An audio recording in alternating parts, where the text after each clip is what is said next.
আজকের ব্লগটা সন্ধ্যে থেকে শুরু করছি। এখন ঘড়িতে 6টা বাজতে যায়। শুভ সন্ধ্যা বন্ধুরা, কেমন আছো? আশা করছি তোমরা সকলেই খুব ভালো আছো। আমরাও ভালো আছি। Welcome to my channel day with Srabanti.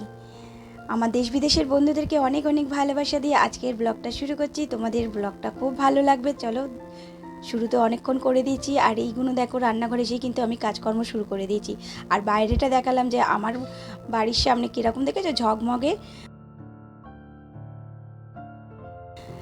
তা অনেক মানুষ আছে ভুলে যায় সব কিছু, অনেকের মনে থাকে সব কিছু নিয়ে কিন্তু পুজোটা সেইভাবে কিন্তু ফিল করতে পারছি না, কারণ মনের কোনো জায়গায় একটু হলেও দুঃখ কিন্তু রয়েছেই। এক হচ্ছে বছরে মানে একটা বছর পুরো অপেক্ষা করে থাকি যে মা আসবে আসবে, তাই না? আর এই অপেক্ষার মধ্যে কত কি চারিদিকে যে ঘটে যাচ্ছে সেইগুলো কানে আসছে, সেগুলোতেও কিন্তু আমরা দুঃখ পাচ্ছি। তা চলো ঝটপট করে একটু মুড়ি মাখলাম, কাঁচা ছোলা, চানাচুর আর এই আচারের তেলটা দিয়ে দিলাম। মেয়ে আর আমি খাবো। আর কর্তামশাই তো ছুটি হয়ে মানে সকালে যাচ্ছে আর দুপুরবেলা চলে আসছে, তারপর তো নো এন্ট্রি লেগে যাচ্ছে, তার জন্য আর বেরোচ্ছে না। আর আমি একটু পার্লারে যাব। না কিছু করব না, ওই আইব্রোটা না করলেই নয়, তার জন্য আইব্রোটাই করতে যাব।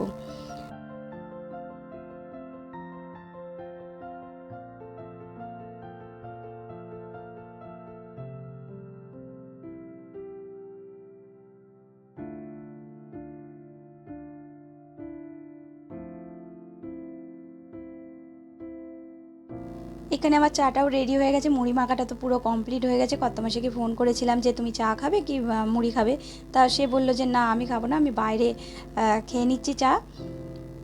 তা মেয়েকে বললাম, মেয়ে বললো হ্যাঁ খাবো। তা ভালো করে এরকম আমি মুড়ি মাখলে তোমার মেয়ে খুবই পছন্দ করে।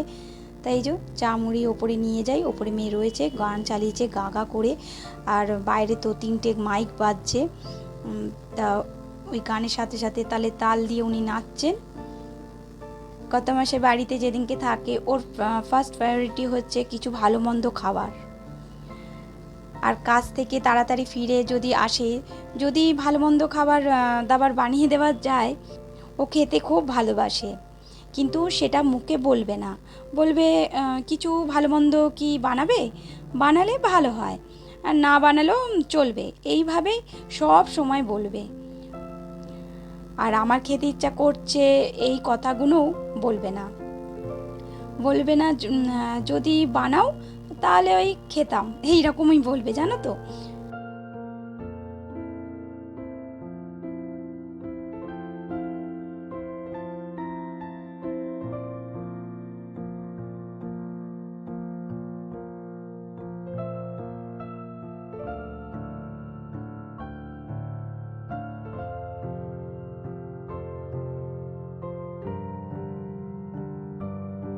আমার এই ব্লগটা কিছু বান্ধবী দেখে, যারা আমার কাছে আবদার করেছে। আসলে কি বলতো, এই ব্লগ দেখেই কিন্তু, ব্লগে যখন আমি রেজাল্ট করেছি সেটা দেখেই ওদের খেতে ইচ্ছা করেছে।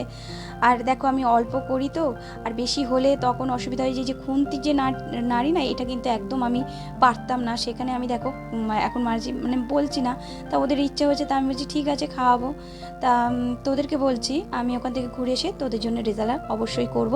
আর দশমীতে মিষ্টির বদলে তোদেরকে রেজালা খাইয়ে দেবো। কর্তামশাই আসলে মানে ভাবে যে আমি আবার করব, আমার কষ্ট হবে, এই জিনিসগুলো খুব বোঝে, আবার ভাবেও। যার জন্য ও যেটা খেতে ভালোবাসে, ও যখন বাড়িতে থাকে বলার আগেই মোটামুটি বানিয়ে দেওয়ার চেষ্টা করি। রান্না তো ঝটপট করে বসিয়ে দিলাম। আজকে করব চিকেনের ভর্তা, তার জন্য সমস্ত কিছু মশলা আগে থেকে ভেজে নিলাম। এখানে আদা রসুন, তারপরে কাজু বাদাম আর পেঁয়াজ সব কিছু ভেজে পেস্ট করে নেবো। আর এখানে মাংসটা সিদ্ধ করে একটু ছাড়িয়ে নিচ্ছি, তারপর মশলা কষিয়ে মাংসগুলো দিয়ে দেবো, তারপর ডিম সেদ্ধ দিয়ে দেবো। হয়ে গেল আমার চিকেনের ভর্তা। চটপট করে কিন্তু আমার রান্না হয়ে যায়। আর নতুন নতুন রান্না করতে কিন্তু আমার খুব ভালো লাগে।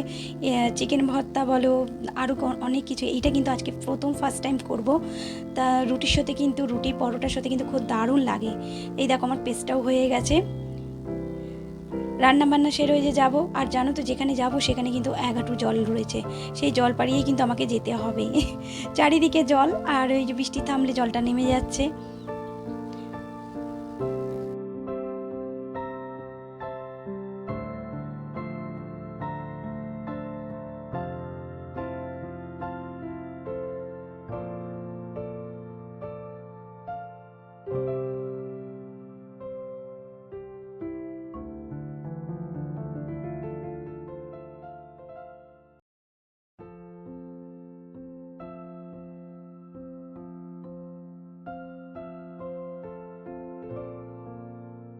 রান্না বান্না তো এখানে কমপ্লিট হয়ে গেল। এরপর সাজুগুজু করে বেরিয়ে পড়লাম, কারণ পুজো একটু তো সাজুগুজু করতে হবে। তাই এই যে সাজুগুজু বলতে একটু ঠোঁটে লিপস্টিক দিলাম আর এই সালোয়ারটা পরলাম। এরপর তো কুমিরডাঙ্গা যাব, কারণ জল পাড়িয়ে ডাঙায় উঠতে হবে। আর এই পাড়ার পুজোটা কিন্তু ফার্স্ট হয়, প্যান্ডেলটা আর প্রতিমা হয় আমাদের পাড়ার ফার্স্ট। তা চলো এই যে নেমে পড়লাম জলে, এরপর ডাঙায় উঠবো। আমি এত জায়গায় করেছি, কিন্তু এই জায়গাটায় আমার ভুরুটা খুব সুন্দর করে। আমার মাঝখান দিয়ে কাটা আছে ভুরু, তা সে ভালোভাবে সেভ করে। আর এই দিদিটা খুব দারুণ কাজ করে, বাড়ির মধ্যেই করে তার পাল্লা ছোটোখাটো। আর দেখো কাজ হয়ে যাওয়ার পর কিন্তু আমি সেই জল দিয়ে পাড়িয়ে এবার যাবো বান্ধবীর বাড়ি। এই যে চলেও এসেছি শিউলির বাড়িতে। তা ও যে পুজোর কেনাকাটা করেছে সেগুলো আমাকে দেখাচ্ছে। আর আমার কেনাকাটা তো সারা বছরই লেগে রয়েছে, কারণ যখন যেটা থাকে না তখনই কিন্তু টুক করে কিনি, টুক করেও পরে নিই। আমার নতুন বলে যে তুলে রাখবো, পুজো আসবে তারপর পরবো, আমার সেটা মানে ধৈর্য বলে না, ওই ধৈর্যটা আমার কম আছে। শুধু মনে হয় কখন পরবো জিনিসটা, কখন পরবো। বেলার থেকেই মা বাবা মানে দুজনে বলতো, আরে দাঁড়া পুজো আসুক তারপর পরবি। আর পুজো তা ওই রকমই আমার রয়েছে। আর এই যে বললাম কাপড় জামা রয়েছে বলে কিন্তু আমি কিনিনি, কিন্তু এই কাপড়টা আমার দেখে না খুব লোভ লাগলো। কিন্তু এখন অর্ডার দিলে এইগুলো সব নয়, ওই লাল কাপড়টা কিন্তু অনলাইন থেকে ও কিনেছে। এখন অর্ডার দিলে অনেকটা দেরি হয়ে যাবে। আর এইদিকে দেখো এই যে গপুকে দেখছো কোলে নিয়ে বসে রয়েছে, ছোট্ট গপু ও নয়, এটা অনেক বড় গপু। আর এই যে পুচকু গপু, তা এই দুটো গপু হচ্ছে মৌয়ের। তা মৌ নিয়ে এসছে সাজানোর জন্য, তা মেয়ে ওই সাজিয়ে দিল। এই রঙটা বেশিক্ষণ থাকে মানে বেশি থাকে না, ওই জল দিয়ে ধুতে ধুতে না উঠে যায়, কিন্তু আমার গোপুর 1 বছর মতো থাকে। তা দেখা যাক, এটা হচ্ছে ফেব্রিক দিয়ে করা হয়েছে। তা যেই কথাটা না বললেই এই ভিডিওটা আমার অসম্পূর্ণ থেকে যাবে। যে সকল পুরনো বন্ধুরা রয়েছে, প্রথম থেকে সাথে আছো, পাশে আছো, তোমাদেরকে অনেক অনেক ভালোবাসা এইভাবে আমার পাশে থাকার জন্য। আজকে যদি কোনো নতুন বন্ধু প্রথমবার আমার ব্লগ দেখছো, ব্লগের কোনো অংশ যদি তোমাদের ভালো লাগে অবশ্যই লাইক কমেন্ট করে তোমরা যদি চাও আমার এই ছোট্ট পরিবারে একটা মিষ্টি সদস্য হয়ে যেতে পারো, তার জন্য তোমাদেরকে সাবস্ক্রাইব করতে হবে। আর পাশে যে বেল আইকনটা আছে ওটা টুং করে বাজিয়ে দিও, তাহলে আমি ভিডিও ছাড়লেই নতুন তোমাদের সঙ্গে সঙ্গে সঙ্গে নোটিফিকেশন পৌঁছে যাবে। আর এই দেখো মেয়েকে দিয়ে দিচ্ছি, এরপর আমি আর কর্তামশাই খাবো। আর মেয়েকে বললাম খেয়ে বলো কেমন হয়েছে, কারণ সবার আগে রান্না করেন আমার মেয়েকেই দেই, আর মেয়ে খুব টেস্টটা বোঝে। এই দেখো খুব ভালো লেগেছে। আর এই যে এখানে আমার বেড়ে নিচ্ছে, ওখানে কর্তামশাই গেছে। তাহলে বন্ধুরা এখানে ভিডিও শেষ করবো। তোমরা ভালো থেকো, সুস্থ থেকো, সাবধানে থেকো। আবার আসবে একটা নতুন দিনের সঙ্গে নতুন ব্লগ নিয়ে। এখন আসি, টাটা।